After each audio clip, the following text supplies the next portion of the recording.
Well, good day and welcome inside another Red Mile Rundown episode. We are on episode 8 already, and that seems insane to me that we are already that far into the season. But it's good to be with you. I am John Easthope here alongside my host, Robert Munich, who is actually on a trip right now. Robert, how is Arizona treating you? Arizona's pretty good. It's very nice. Nice and cool in the morning. Then it gets really hot in the afternoon. So it's right up my alley here. But got some golf planned and doing some work here. So I'm very excited to be here. But I'm more excited to be on the Red Mile Rundown with you, John. I was about to say, so you're not excited about this 50K wind and this -3 we got going up here. Yeah, I don't have to worry about that for the next week or so. So I'm pretty pumped about that. Before we dive into the show, just want to remind everyone to go ahead and jump on your favorite podcast platform. Give us that 5-star rating and review. We love you. We appreciate all the downloads we've gotten. The show consistently is blowing me out of the water with the numbers we are getting. So we appreciate each and every one of you. There was not a show without listeners. So we appreciate all of you very, very, very much. Robert, it has been quite the week around the Calgary Flames. Why don't we take a quick look back here and what we saw last week in what I'm going to call a very gross week for the Calgary Flames. It was gross, hey? Yeah, it was not a great week for the Calgary Flames. So we'll just quickly touch on the week that. So we'll start out in Las Vegas, where the Flames got absolutely trucked by the Vegas Golden Knights, 5-0. They weren't even close in that game. I mean, the score might have been close for the first two periods, and then Vegas kind of ran away with it. But Calgary they couldn't get anything going, and that was a Vegas Golden Knights team that looks like they're back to being a Stanley Cup contender. They look phenomenal. And then they move on to Utah, their very first game in Utah, Mikael Backlund's 1,000th game. They get trucked once again. That was a game where Utah's speed and skill was just way too much for the Flames to handle. They did not have an answer for it that night. And those are two back-to-back losses that were super ugly. Flames fans were not happy about, and there was a lot of doom and gloom in the fan base after those. It was a lot of, all right, well, here's the real Calgary Flames. Like, this is what we can expect to see for the rest of the year. Like, this is a bottom 3 team, all that kind of stuff. And I would say pump the brakes on that kind of talk. Every team goes through little stretches like this. Every team has, probably 5 to 7 games where they get absolutely demolished, and that's what happened in these last two. But that's not the real Calgary Flames. But those were 2 tough losses. But then they come back home to play Jacob Markstrom, the New Jersey Devils, and they have a really gutsy 3-0 win. Dan Vladar gets his first shutout in 3 years, and he does it with Jacob Markstrom at the other end of the ice, which is super cool for Dan. And it was just one of those nights where the Flames they kind of stuck to their game plan. They grinded out a win. I thought that was a super impressive win over the Devils. So, yeah, a very, very roller coaster like week for the Calgary Flames, which seems to be, pretty normal for this franchise over the last couple of years here. It's really, really extremely easy to overreact to those 2 games against Vegas and Utah. Much like everyone was overreacting to the Flames 4-0 start that they had to start the season. We saw that exact same thing, but on the reverse with those 2 ugly games against Utah and Vegas. And for me, those games were just as simple as the compete level wasn't there. And it shows what happens when you don't have the compete level and you don't have your skill level of other teams. And you just get run out of their buildings on the road. And it's just extremely ugly. I do like the response against New Jersey and how they came and they played against Jacob Markstrom and the New Jersey Devils. They seemed to the message to their brains that, hey, we need to work a little bit to have some success because we're not going to outskill a lot of other teams in this league. And when you put your work boots on and you actually put in the effort for more than a 25-minute stretch of a hockey game, you're going to get the results. Dan Vladar was absolutely tremendous against the New Jersey Devils. He was dialed in. You can tell he was motivated to beat his former netminder teammate, as was Markstrom. I thought Markstrom played a very good game for the New Jersey Devils as well. He didn't really pay attention to the video montage thanking him for his time in Calgary, but we'll skate right past that because it was all about Calgary Flames, and that was a good response game for the Flames after dropping those 2 absolutely horrendous games on the road.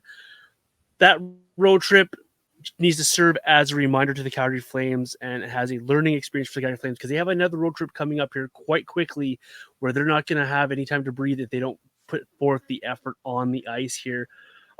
They followed up those 2 games in Vegas and that win against New Jersey Devils where they looked really, really good. And you think, okay, we can build off this New Jersey win because we got a Battle of Alberta. And how can you not be up for the Battle of Alberta? Robert, I didn't feel the Flames were up to the start of this Battle of Alberta against the Edmonton Oilers. What did you make of that hockey game and your thoughts on how the Flames played? Yeah, I mean, I'm right there with you. I mean, the start was just terrible. Really, really bad start from them. They let in a goal from Leon Draisaitl in the first minute of the game, and that puts them behind the 8 ball right away. And this Calgary Flames team, I don't really think they're skilled enough. I don't really think they're good enough to be consistently playing from behind. It's something that cannot happen with this team very often. The odd time they're going to be able to start slow and be able to come back. We've seen that a couple times early on in the year, but they don't have the talent to keep up and come back in games, especially against good teams like the Oilers, who are now 6-2-1 in their last 9 games. They're starting to play a lot better. But one thing I'm noticing kind of recently about the Battle of Alberta, like the last 2 games, specifically this season, it's been like the pillow fight of Alberta. Like there's zero intensity, there's zero physicality. Like there were some hits yesterday, but there's no emotion. Like to me, it felt like a normal game on a Sunday night. Like it did not feel like this is supposed to be 2 heated rivals going back and forth, which is actually, like, I think is really, really disappointing. I really wish these players would get up for these games and step up and have the emotion level go up to a 9 or a 10. It felt like it was more like at like a 4 or a 5 last night. And I guess maybe that's just a sign of kind of the new NHL, the new era here. That's just not quite as intense and as physical in the regular season. But I don't know, did you kind of get the same impression last night in terms of like the intensity level?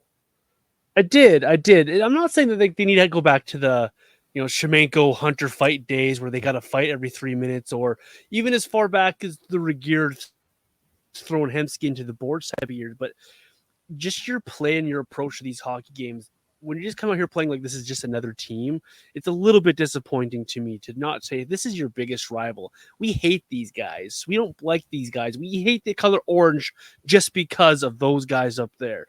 And to have these guys play ho-hum and the start of that hockey game, that 20 minutes for me that started this hockey game was incredibly disappointing, incredibly brutal for what you want to see from the Calgary Flames, not only in a regular hockey game, but against your biggest rivals, against your provincial rivals, and that's how you come out and play.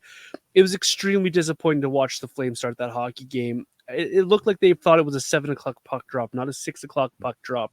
And I'm right there with you on the intensity, Robert. It's just not good. And it showed throughout the entire hockey game with the Flames. They fell behind. They got chasing in this hockey game, and they were never able to actually really get, in my opinion, even though they tied it up, they weren't actually back in that hockey game. The Oilers ran that show for me last night, and the Flames were lucky to be in that hockey game at 2-2 in the third period before, what we're going to get into here, some boneheaded penalties. Yeah. And some very big miscues that you just can't have with your NHL hockey club. Yeah, 100%. And like, just kind of going back to the whole Battle of Alberta part of it, what we saw last year, I think it was the last Battle of Alberta. It was in Edmonton.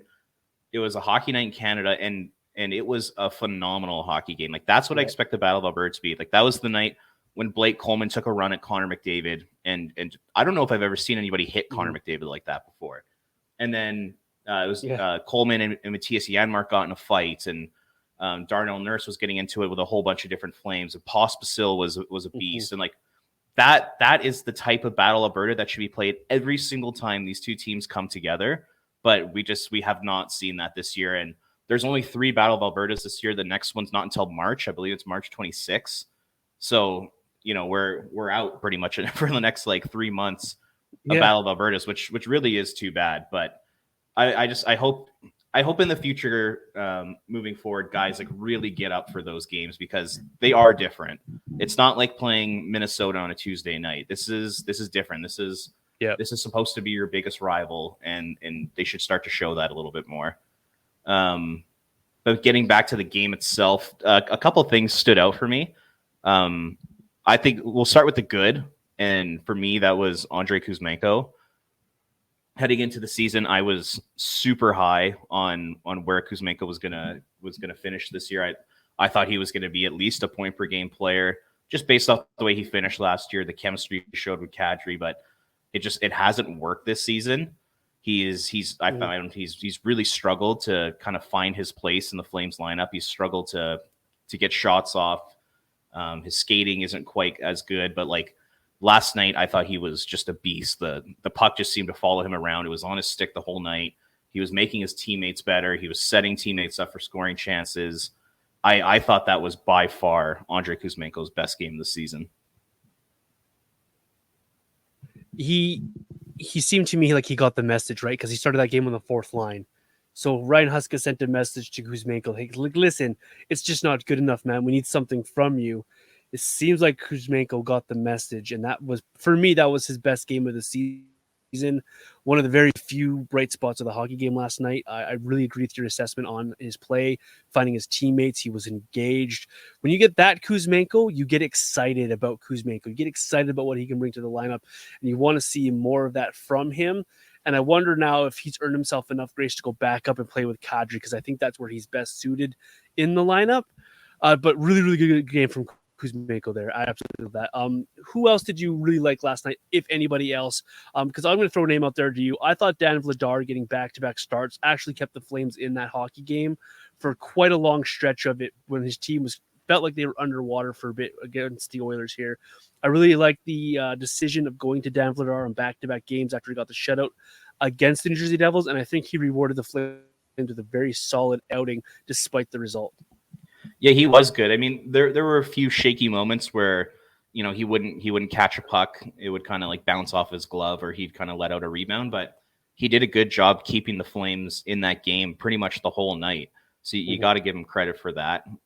In terms of other guys that stood out, I thought it was like a pretty like flavorless kind of bleh performance from the Flames.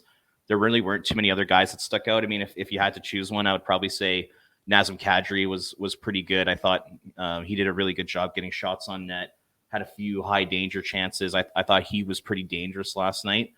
But outside of that, I mean, I really thought it was Kuzmenko driving the bus for the Flames. I mean, the shot attempts were 25-8 at 5-on-5 when he was on the ice, like 25-8. And a lot of that was done with Ryan Lomberg and Kevin Rooney on that fourth line, two guys that, you know, do not have the same skill set as Kuzmenko. So he really drove the play for the Flames last night. I thought, you know, he kind of kept them in that game.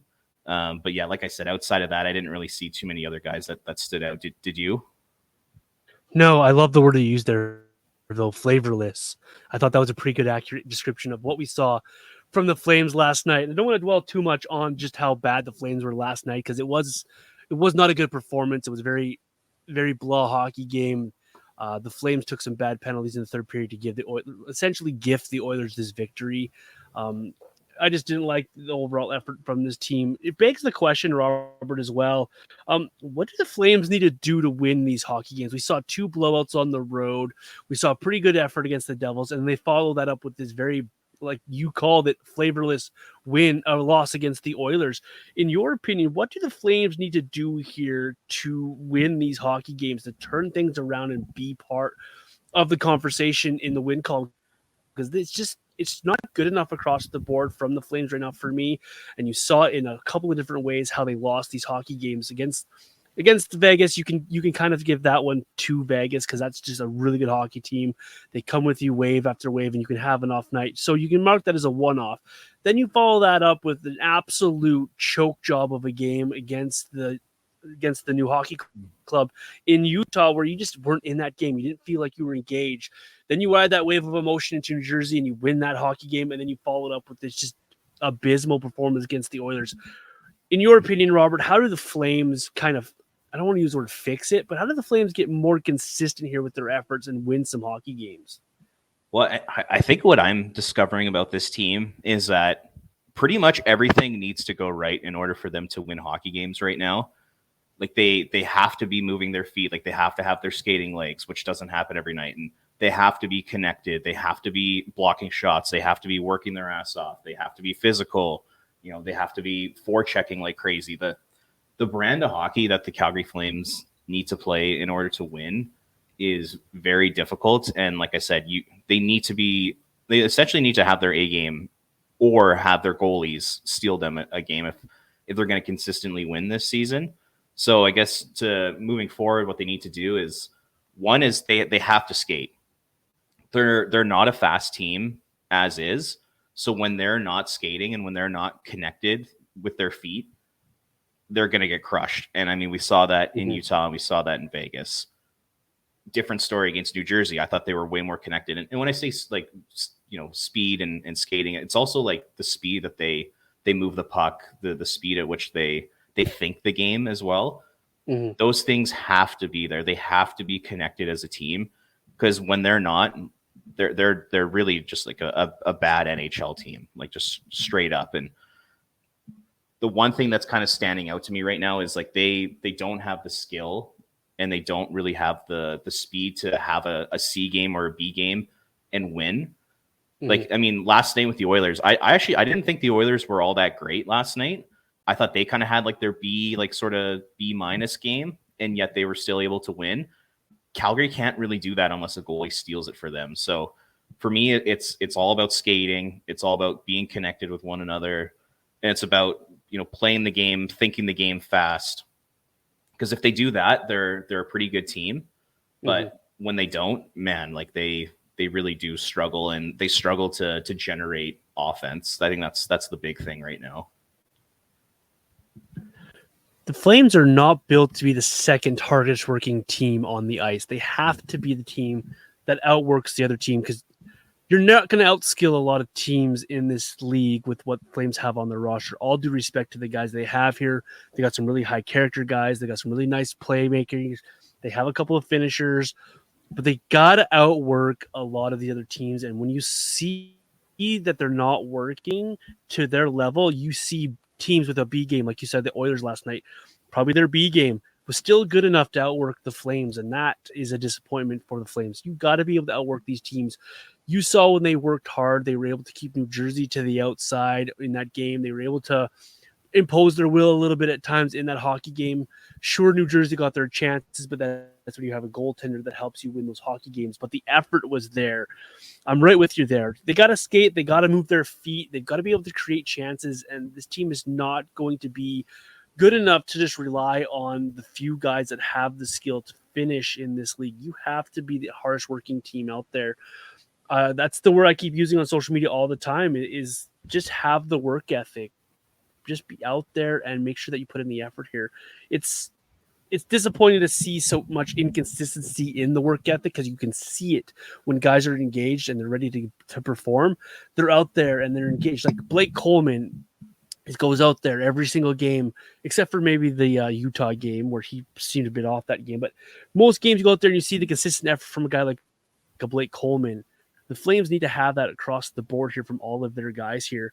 Robert, to tail off that conversation a little bit, and I got a bit of a rant here, so I'll let you go first on this one, then I'll rant away a little bit. How much are these line juggling maybe affecting what we're seeing from the Flames? Is it too much from Ryan Huska? Is he over analyzing things and moving guys around too much, or do you like what you're seeing from Huska when it comes to the line juggling? It's interesting because the Flames, they got off to such a good start, the 4-0-1 start, and it looked like they were pretty connected offensively as a group. It looked like the lines were working, but then we hit those games, particularly the Vegas and Utah games, where nothing was happening offensively. They literally couldn't get anything going in the O zone, and it just looked like they were a disconnected group. So when those things happen, I think you do have to tinker with the lines. And I do think Huska does a decent job with that sometimes. The one thing I really like about Huska is his in-game tactics. And if somebody's going, he's going to reward them with more ice time. And if somebody's not, he's going to bench them. And we saw that yesterday with Connor Zary and Andrei Kuzmenko. Kuzmenko got bumped up to the Kadri-Pospisil line. Zary got bumped down to the fourth line. And I thought that was smart, because last night Connor Zary was not going. It was probably his worst game of the season easily, and he was getting beat up he was getting beat up physically, and Kuzmenko was on, so he gets rewarded. So I like when he tinkers with the lines in that respect, but I do think overall, there needs to be a little bit more continuity with the lines. I think you need to give these guys a little more time to develop some chemistry. So, he might have kind of rushed, changed up the lines a little bit in that regard. So I personally, I don't have like a huge problem with it, but at the same time, eventually you're going to need to have some cohesive lines. How do you see the line juggling right now? I think it's too much. I'll be completely honest. I love your in-game adjustments as a head coach. When you have a coach on the bench in a hockey game and they feel something and they see something in that game and you have a bit of that to me is a completely different conversation, but it's needed. Like you said last night, Kuzmenko was going. Zary, for probably the first time this year, wasn't going. Make a small adjustment in game and it seemed to spark a little bit in game, and that's awesome. When you're going game to game to game and you have your practice lines and you keep pushing guys in and out, in and out, in and out, you don't give these guys a chance to form any sort of chemistry. And you see that throughout this entire lineup. How many different line mates has Ryan Lomberg gone through, or how many lines has Kirkland been on? Not a chance for these guys to settle in here. You see you have a revolving door alongside Nazem Kadri this season. How is he supposed to get any sort of chemistry or cohesiveness with anybody in this lineup if he's constantly having two different wingers every single game? Sharon Govich at center or on the wing? Is it Pospisil in center? Is it Pospisil on the wing? At a certain time, it's time to figure out what you've got here and go with what you're comfortable with, and just keep those lines together for more than one game, apart from a small adjustment in game, depending how things are going, and to let these guys figure it out. Because we just talked about in the last little bit here about this lineup isn't good enough to outskill anybody. So you got to have the work ethic, and when you have guys that have an opportunity to work together for a period of time, like the Backlund Coleman duo, it's more familiarity. It's easier to work for me in a game plan, and it's easier for these guys to buy into your system when they know that the guy beside them is already doing what they need to be doing, and allows a little bit more of a trust factor here. It's time to figure out who your third center is, whether that's Sharon Govich, please no, whether it's Pospisil, whether it's Zary, whether it's a trade from outside.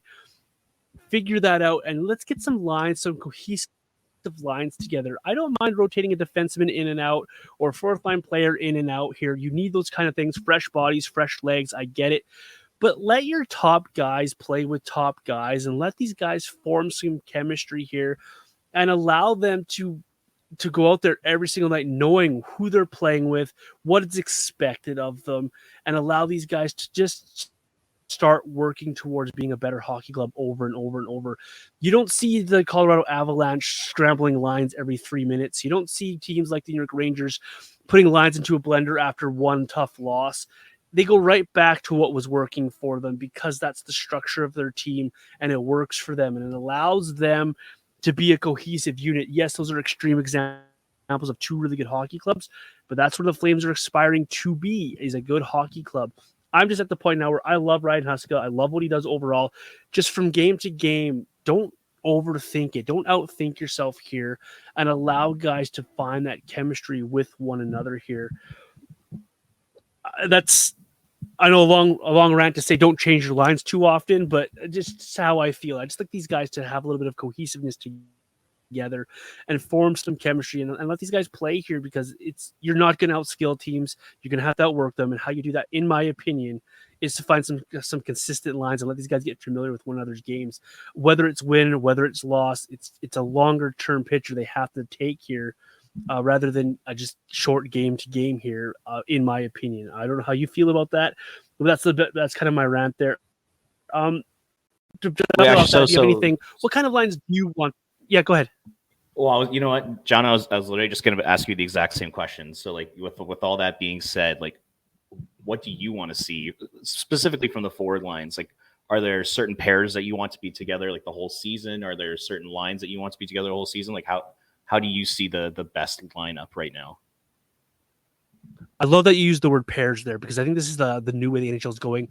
Is you find two guys that work well together and you fill out the rest, the other winger later. I like the Kadri Kuzmenko pairing. Put them together. They had chemistry on the power play. They've had chemistry 5-on-5. We've seen it before, and they know how to work with one another, and they have skill. Do it. Put them together and find them a winger. For me, it's Sharon Govich. Same thing with Backlund Coleman. That's a pairing. Put them together. Let them continue to work hard. I really like to see them with Martin Pospisil more, but I like them with Matthew Coronado. For me, it's time for Connor Zary to take a center position and show that he can do more. He's done everything asked of the Calgary Flames to this point. Everything that's thrown at him, he excels at it, other than the odd off night like we saw against the Oilers, but he was absolutely tremendous. And one of the lone bright spots in those two blowout losses earlier last week. Let him play with Huberdeau and Mantha, and because that seems to be a pairing. Huberdeau Mantha seems to be a pairing. Let them work together, find some chemistry, and then you got your four fine guys that can work well together. That for me would be the route that I would go. Find your pairings, your Kuzmenko, Kadri, your Coleman, Backlund, your Huberdeau, Mantha, and fill out the rest later, because you got a couple of young kids here in this lineup, the Pospasils, the Zarys, the Sharon Goviches that can fill out those lineups and just let these guys go to work. How about you? How do you see the lines working out? Yeah, I mean, I'd like to come to the table here with completely different lines and completely different ideas, but I completely agree with you. It's all about pairs for me. I do think you should keep Kadri and Kuzmenko together. They're just both so highly skilled. They're both smart, and they showed last season that when they're on the same page, like they're one of like the more kind of deadly sort of dynamic duos in the NHL.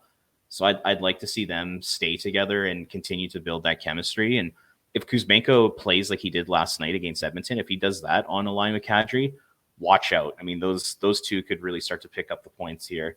Backlund and Coleman obviously stay together. The issue with the lineup right now for me is still Huberdeau, and it's been an issue. This is now the third season in a row where it's an issue. I know he's been putting up some decent points this year, but I still, particularly at 5-on-5, I still think he really struggles, and I don't think he's making a lot of plays. I'm finding he's having a hard time keeping up with the play, and it's an issue because it just seems like every week Ryan Huska and the coaching staff, they're trying to figure out a way to get Huberdeau going. And I think that's one of the reasons why they are changing up their line so much. So, they start out with Pospisil, and it worked for a little bit. It's not working really anymore. Then, they have Mantha in and out of his line there. Sometimes it works, sometimes it doesn't. And now you're going to try things like putting Kuzmenko there, or Sharon Govich in the middle. Maybe they'll try Zary. They continue to try all these different things to get this guy going. And eventually he's got to step up and do it himself. He's got to take control of his own game and not have the Flames try to get him going. He's got to get himself going. So I really think that's a big issue for this team, and it has been now for, like I said, the third straight year in a row. But they got to figure something out there. But the one thing I really like that you said was Zary at center. I mean, I think we've talked about it probably in at least half the episodes so far since we've been doing the show about putting Zary at center. Just they got to do it. Sharon Govich, he's not a good center. I know he had a pretty good game against Edmonton down the middle. He's not your long-term option there. Martin Pospisil, I think he's a much better winger. We talked about it last week.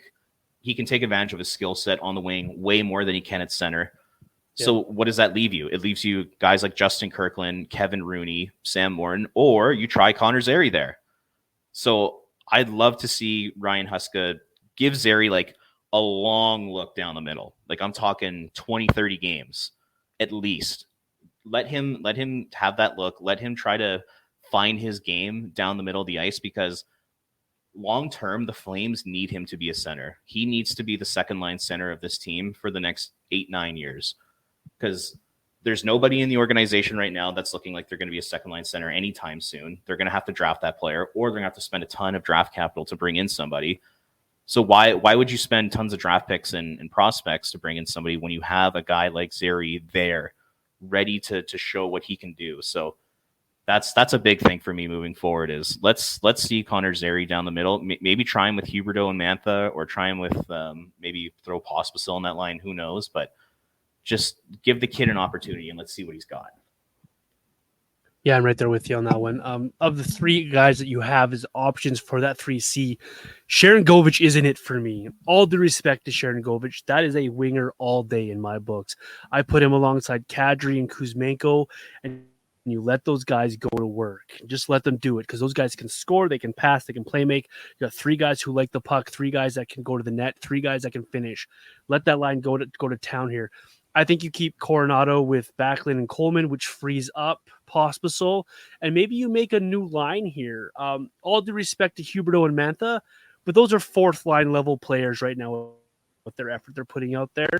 So build a new 3rd line. Maybe this is the way to go about it. Put Pospisil, Zary with someone else and let them go to work and let Connor Zary just show what he's capable of doing up the middle. I think of the 3 guys that are options up the middle with between Pospisil, Sharangovich, and Zary.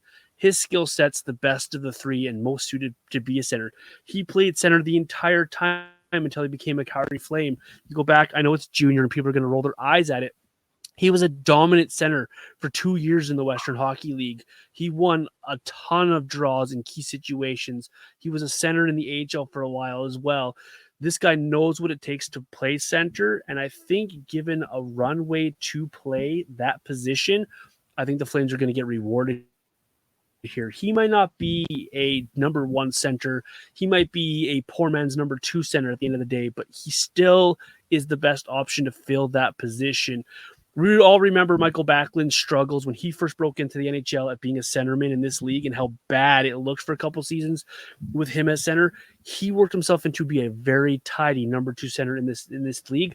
I see Connor Zary on the very similar projection to what I see Mikael Backlund has become. Connor Zary has that potential. It just comes down to me. You have to figure it out with Connor Zary, and the best way to do it, just put him there and let him play. For sure. Completely agree with you. And then the other thing too with Sharangovich and Pospisil, I mentioned it in my kind of last little rant there. But the big thing for me with those 2 guys is if you want to get the most out of them, it's going to be on the wing. Their skill set is meant for the wing. With Sharangovich, it's coming down the wing and ripping shots on net, putting himself in a position to get one-timers, putting himself in a position to score. You can't really do that as the center because you're the one who's kind of driving the play. So to me, the Sharangovich skill set it's all built around the shot and it's all built around scoring goals. And I think he can do that a lot more effectively on the wing. And then with Pospisil, it's all about aggressiveness. It's all about the forecheck. It's all about physicality and taking the puck to the net. And once again, he can do that on the wing. So it doesn't really make sense to have those guys at center. The only reason that they're getting chances there right now is because there's no other options. But like we've been saying, there is another option. It's Connor Zary. So it's going to be interesting to see. Zary's going to get a chance to play center this year. I have no doubt about that. It just kind of comes down to when we're going to see it. And I'd like to see it sooner than later because I don't want the Flames going out and spending a 1st and a 2nd round pick to bring in an Alex Newhook type of player when you have Connor Zary on your roster but you haven't played him at center. You don't really know what he's capable of yet. So get that kid playing down the middle immediately. Ryan Huska, if you're listening, change your goddamn lineup. Put Connor Zary down the middle, please. Yeah. And we know you are listening, Ryan. It's okay. It's real simple, not to drag the conversation on a little bit here, but it's really simple. You don't know until you try.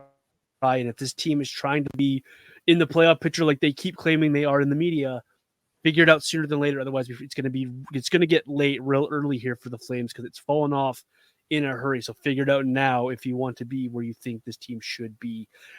I mentioned Mikael Backlund, compared him to Connor Zary in their projection here. Mikael Backlund, captain of the Calgary Flames, played game number 1,000 last week in that just terrific hockey game in Utah. And then followed it up with a nice, awesome ceremony against New Jersey Devils from the Calgary Flames. Mikael Backlund, 1,000 games. He's only the 2nd Flame to do it as only being a Calgary Flame.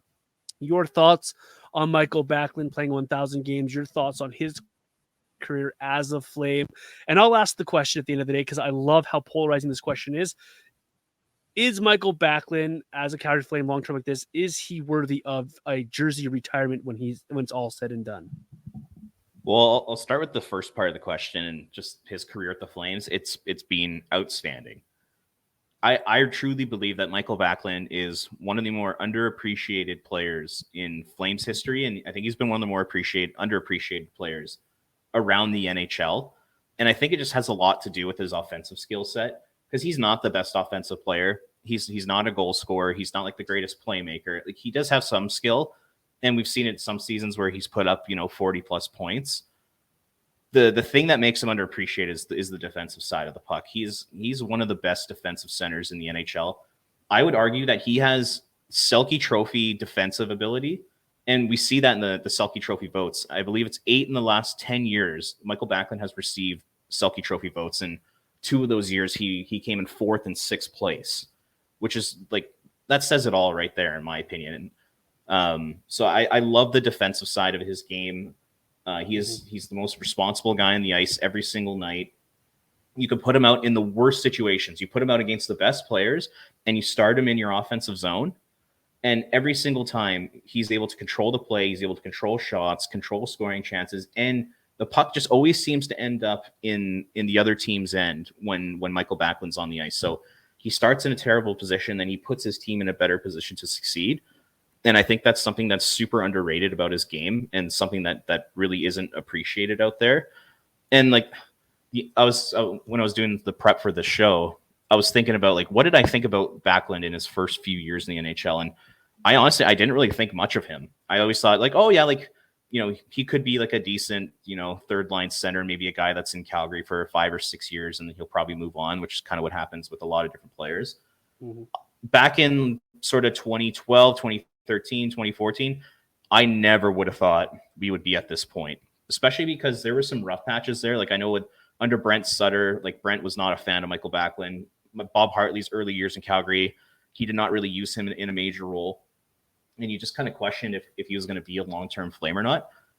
I would have never expected him to get to 1,000 games, be the captain, be one of the best defensive centers in the league year after year after year. He's had an unbelievable career with the Calgary Flames. I'm a huge Mikael Backlund fan. Now, when it comes to the jersey retirement, I probably would not do that. I think the jersey retirement is meant for guys that had more of a offensive on ice impact than Mikael Backlund has with the Flames. Like, you take a look around the league at jerseys that are retired. It's like franchise icons. Yeah. I would not put Mikael Backlund in a franchise icon type of category. However, I hope in the new building, I hope there's a different way to honor sort of secondary players, like your Robin Regeers and your Mikael Backlunds, and maybe like a Sean Monahan type of thing. Like, I hope there's a way that they are able to honor those types of players in the new building, because I think Backlund is more in that category rather than a jersey retirement. But I mean, that's not saying anything negative about the player, because I think he's been an outstanding member of the Flames organization, and I'm just a huge fan of the player. It's going to sound like I'm paid by the Flames to say this, but I truly am not. I love Mikael Backlund. I've loved him since day one. When the Flames drafted Backlund, he was one of those few guys at the spot they drafted him that had my eye keyed on, that I would like, take this guy. He's a center. A lot of people dubbed him as the center that Jerome McGinley never had, and that he should be that center. And so the expectations when he first got to Calgary were sky high, and he was never, ever going to live up to those sky high expectations. He was disappointing in the first couple of years. He got sent back to junior in his first year. He played okay for Kelowna in the WHL that year. But I remember the training camp where he made the Flames full time, and he switched his number to number 11. And I went out and I got myself a number 11 Backlund jersey like the next week, and I still have it to this day. Surprisingly, it still fits as well. Just that's how much faith I had in what I saw from Mikael Backlund at a young age. And it took him a while to get his footing in the National Hockey League. And you mentioned a couple coaches that didn't really like him or use him how he should be used. But once he found that footing, he really took off in his career as being that two-way center who went up against some of the league's best. You remember back a few years ago, he was going up against the Getzlaffs of the league, those big players at that time, the Thorntons of the league, Crosbys and Malkins of the league. Now he's going up against the McDavids of the league, the McKinnons of the league. And he does a really good job of putting his game on the ice every single night. One thing you can never say about Mikael Backlund is the effort is always there. You can never question how much he cares about a hockey game. He struggles just like everyone else will and has off games, but overall, this guy brings it every single night. I'm happy for him that he was able to get to 1,000 games. I'm even more happy that it's in a Flames jersey. I'm even more happy that his teammates are that ecstatic for him and that he was able to celebrate that in Calgary against New Jersey Devils on the weekend. Very excited that Mikael Backlund is a long-term Flame and that he was able to do what he's done in his career. We mentioned for years that Elias Lindholm was Patrice Bergeron light. I think we got it wrong. I think Mikael Backlund is a Patrice Bergeron light, just doesn't have the points to go along with those high-skilled guys, and he'll never get the love and respect offensively that I think he actually deserves because he does a lot more offensively than we think. When you take the puck in your defensive zone and 9 out of 10 shifts, that puck is going to end up in the other zone, you doing something right, and that's what Mikael Backlund does for you each and every night, and he's helped mold some of the greatest hockey players that the Flames have produced here. I know Frolik was later in his career, but how good was Michael Frolik with Mikael Backlund? How good was Matthew Tkachuk with Mikael Backlund? Blake Coleman, how good is he with Mikael Backlund? And the list goes on and on of these guys that played with Mikael Backlund, and they have excelled in their career because of his tutelage. As for retiring his jersey, I'm going to say it's closer than people think. This is a very polarizing conversation on social media. People are like, they scoff at it. You got to remember, though, and I know this guy has Stanley Cups, but you got to remember that the LA Kings, they retired Dustin Brown's number, and they gave him a statue. Mikael Backlund means as much to the Calgary Flames, in my opinion, that Dustin Brown does to the Los Angeles Kings. So I think there is a conversation to have that Mikael Backlund should be in some way remembered by the Calgary Flames for the contributions that he's brought forth in his career. 1,000 games is an incredible accomplishment for Mikael Backlund. And if I was calling the shots, I would retire number 11, but that's because I'm a personal fan of the guy. I love this guy. I think the only person on the planet who likes Backlund more than me is Pat Steinberg on the radio. If you ever listen to his show, how much he raves about this guy. Congratulations, Mikael Backlund. That's 1,000 games. Robert, anything else to add to the Mikael Backlund conversation? This guy's just done everything for the Calgary Flames and purely earned what he's gotten. Yeah, I mean, the one thing that you touched on there that I really liked was he has that ability to make his line mates better. You put anybody on his wing, and they're going to have career years. And that even dates back to like the Joe Colborns. Like when Joe Colborn scored 20 goals, he did a lot of that on Mikael Backlund's wing. Yep. When Lance Boma scored, I think it was 16 or 17 goals in 14-15, a lot of that was on Mikael Backlund's wing. You had mentioned Frolik, and then there's Andrew Mangiapane, who turned into a phenomenal hockey player on Mikael Backlund's wing. Like everyone you play with this guy turns into a better hockey player. And I think that's a big part of what makes Mikael Backlund such a special player. And then one other thing I'll add to the mix is just the work in the Flames community, in the Calgary community. There's no player on this roster right now that does the amount of work that Backlund does in the Flames community. I believe he's a major supporter of at least four charities in Calgary. You hear about all the stuff behind the scenes that he does that doesn't get talked about. He's a model citizen. He is somebody that guys like Connor Zary, Martin Pospisil, Matt Coronado should look up to and see, like, you know, as an NHL player, I have this responsibility to make a difference. And Mikael Backlund, he does make a difference in the Flames community. And he learned that from Jerome McGinley. He learned that from Mark Giordano. And I think he's kind of carrying on that tradition of being a leader in the city. And I really hope young players on this team take a look at that and take notes and end up doing the same thing as him, because his work in the Calgary community has been phenomenal. He's raised, you know, millions of dollars for local charities. He's been a big supporter for different initiatives. He's just a fantastic person. Him and his wife Frida seem like phenomenal people, and the city of Calgary is lucky to have those two in it, 100%. And anyone who is not a Backlund lover needs to kind of take a step back and just take a look at his overall time with the Flames and just appreciate what he's brought to the table. There's not many guys like Mikael Backlund in the NHL anymore. And I think and I'm saying that in a positive way for Backlund. He's just a fantastic person, and the 1,000 games is a fantastic way to celebrate him and his time with the Flames here. But I wouldn't. I still, even after saying all those nice things, I can't see his number getting put in the rafters, and I think it's just because the lack of winning that's kind of happened when he's been on the team, and that has literally nothing to do with him. Backlund has done everything in his power to put the Flames in a position to succeed every single night.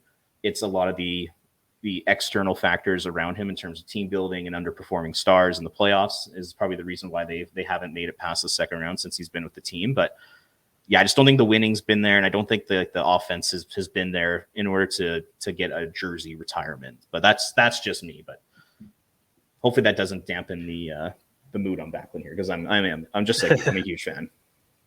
I love that you brought up his off ice stuff too, and I neglected to mention that as well.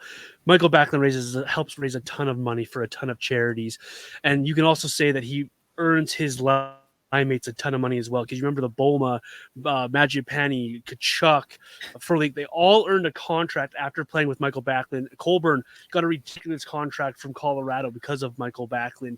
That's like the biggest charity that he supported is his wingers, the Winger Foundation. Like Boma got a 3-year contract at multi-millions.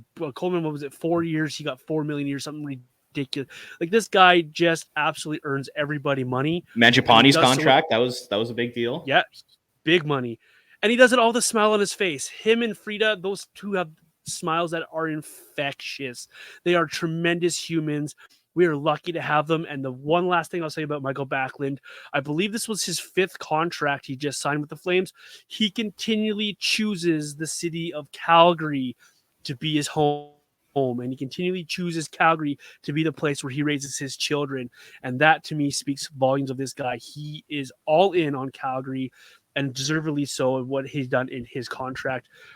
Robert, not much left to say on today's show. A big road trip coming up starting Tuesday in Montreal. They'll also see the Bruins and the Sabres on this trip. What are you looking for from the Flames this coming week as they try to get themselves back in the win column here over on this road trip? A big road trip coming up. What are you looking for from the Flames? I think just mainly it's just more about consistency. It's having that consistent work ethic, having that consistent ability to skate and keep up with your opposition, more consistent sort of play with players in terms of like how they're connected with one another. You know, kind of talked about that earlier on in the episode. I'd like to see a lot more consistency from this team out east. Mm-hmm. And this is a road trip that they have to take advantage of, because Montreal is they're one of the worst teams in the league this year. They're getting crushed every night. Boston is off to a bad start, and Buffalo is a pretty mediocre team. Like, I think out of this road trip here, you got to get probably at least 4 points if you want to stay in that sort of playoff mix as the season goes on. So hopefully there's, like I said, just some consistency and hopefully see some success, because I mean, these 3 teams, they're not in the elite group in the NHL right now. So they got to take advantage of that. These are 3 gettable teams, 3 gettable games, 6 points, very obtainable in this. I'm with you. At least 4 points from these games if you want to stay what you want to be here. A good chance to get on the road for the Flames as well, because when they come back, it's only for 1 game, then they're out to Vancouver for another game. This is a time for the Flames here to get themselves a little bit right. Consistency is the big key for me. Like you mentioned, you've got 3 teams that aren't playing to their standards either, and they're all trying to find their footing. I don't know what's going on in Boston, but they're having rifts all over the place. Montreal is just absolutely a tire fire right now. The Sabres are in a very similar boat to the Flames, where they're trying to find where they are at in their season. Big road trip this week for the Calgary Flames, and if they want to get back on track here. Robert, what do you got coming up on Flames Nation? Where can the folks find you and your work, and let them know as well where they can find you on social media? Yeah, you can follow me on X/Twitter at Ring of Fire CGY for all of the game highlights and fantastic opinions. And then check out my articles at flamesnation.ca. I'll have one coming out within the next couple days here about some report cards, some letter grades for the Calgary Flames through the first about 8th of the season here. So be on the lookout for that over the next couple of days. You sound like the teachers at my kids' schools. Report cards coming up for them in a couple of weeks here as well. Look forward to those articles, Robert. You can find me at VintageJohnny84 across all your social media platforms. Find the show at Red Mile Rundown across those same social media platforms. Don't forget to like, subscribe on your favorite podcast platform, and give us that 5-star review. We appreciate each and every you for tuning in every week for download and the shares. We will catch you next time here on the Red Mile Rundown. Enjoy this week, and let's go.